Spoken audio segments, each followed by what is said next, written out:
Hello, Frank. This is your brake booster about getting ready to be tested. Sorry for the out of focus. This camera either does regular focus or macro, and on regular it doesn't really show up the instruments very well, which I want to be able to show you. So some of this is going to be a little out of focus. What we're going to do is test your booster, the very rare T50-24, and I'm proud to say I've got you a solid booster. No pun intended, it's not a rocket reference. Anyway, a real good booster. Internally, this booster was not going to ever work. Let me show you some of the parts that were broken or ruined. This rubber diaphragm, for instance, is supposed to be bonded, molded, and secured to this plate that it's supposed to fit on, and it was not. It came apart in my hands. This booster was, and this rubber, this is your vacuum hose that's internal to the booster, and this is supposed to be stiff and hold vacuum, and this is real spongy and rubbery. Those are two main parts, and then we had all these other parts inside here that were bad. This is the actual seal that was leaking brake fluid into your booster, and this is the other critical seal, which I don't know where this one came from. It's supposed to be a square cross section, and then this part right here was broken. I don't know how you could break one of those pieces. It's not. I just cannot imagine how anybody did that. So all the rest of the rubber parts had served their purpose. They were well used. So I am proud to say I'm one of the few people in the Western Hemisphere that has the parts and the knowledge to repair this booster. Now then, what we're going to do is check two things: vacuum, and the first part, vacuum. What this tells you are absolute, or what's called constant vacuum, which is it should be like 19 to 21 inches of vacuum. And this is what's called the control, and this will go up and match the vacuum that's registering inside the booster, and also what my pump is able to produce. And then as the booster is activated, this needle will go down to 0 the closer we get to full activation of your booster. And at the same time, we will be measuring hydraulic pressure. This is input, which is what your foot would be doing when you hit the brakes, and what I will be generating with my test machine here.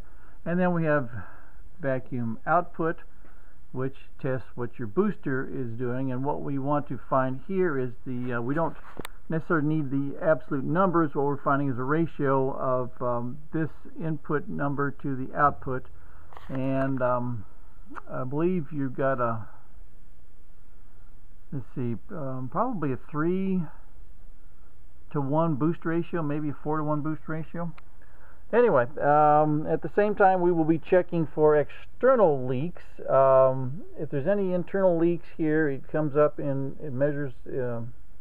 We see the internal leaks in the vacuum, or if there's any leaking in here, we will see that in our hydraulic gauge numbers.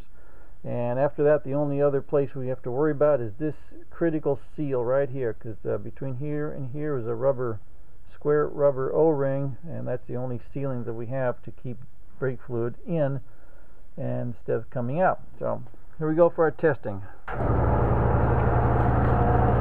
Oh, and I will be. This is my master cylinder. This is when I'm making noise. This is what I'll be doing, is pumping this up and down. So we turn our brakes on, and let's go to work. So we've already got 21 inches, well 19, and part of that is probably my leakage back here at this fitting. Let's see if we can change that. No, I can change it. Alright, so let's activate the booster.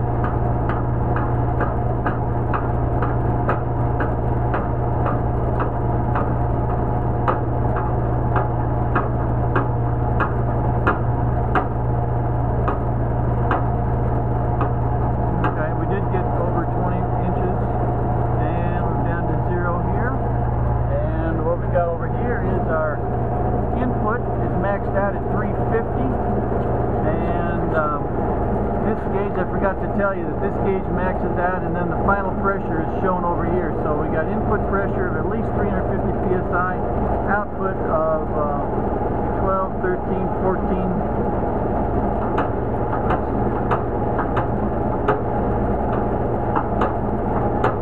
Yeah, at least between 1200 and 1500 psi. Now I'm going to start all over.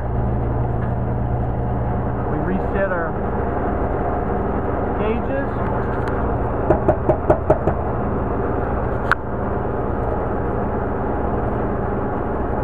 Okay. Now instead of watching these gauges move, we're going to watch these gauges.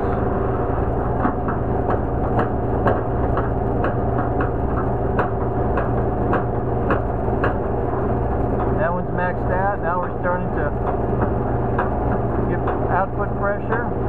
We've maxed out here, and this gauge takes over. There we go, 350 at least. And final pressure, at least 1200 psi. Now, when we have our under pressure, and we've got our control down to 0, we come over here and we can check for leaks.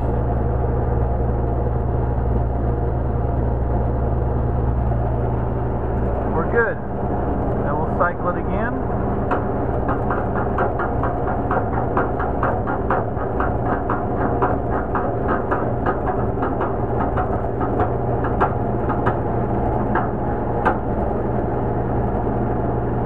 Alright. We have a very, very nice booster. I had forgotten to tell you earlier that the input gauge, it goes up and maxes out, and then the final input pressure goes here and the registers on this gauge, and then this gauge output goes up and maxes out, and then this gauge continues the pressure from here over to here and goes up and maxes out. So these are seen as one gauge, and this is one gauge. And what I forgot to mention earlier on your defective rubber is I happen to have one of these in stock, brand new, and I had one of these in stock, brand new, had this in stock, brand new. Like I say, one of the few people Western Hemisphere that can repair your booster. So that's it. You got a really nice booster. Thank you very much.